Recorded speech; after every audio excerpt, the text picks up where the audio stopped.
ලෝක ළමා දිනය දවසේ ළමයෙකුට ඉපදෙන්නවත් නිදහසක් නෑ.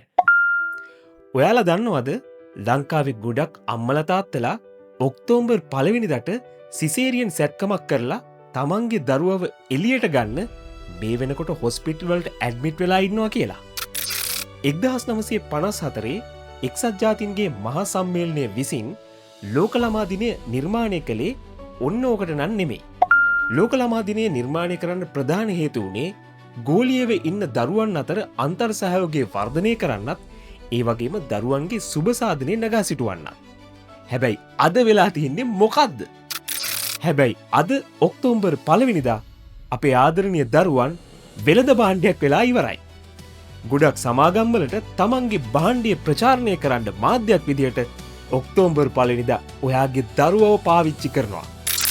කොහේ හරි ග්‍රවුන්ඩ් එකකට ඕගොල්ලන්ගේ ළමයිව එක්කගෙන ඇවිල්ලා තෑගි දීලා සන්තෝෂම් දීලා දරුවන්ගේ හැකියාවන් ටික ලෝකෙට පෙන්නලා ගොඩක් මාධ්‍ය නාලිකා ඕගොල්ලන්ගේ දරුවව ප්‍රචාරණ මාධ්‍යයක් විදිහට පාවිච්චි කරනවා.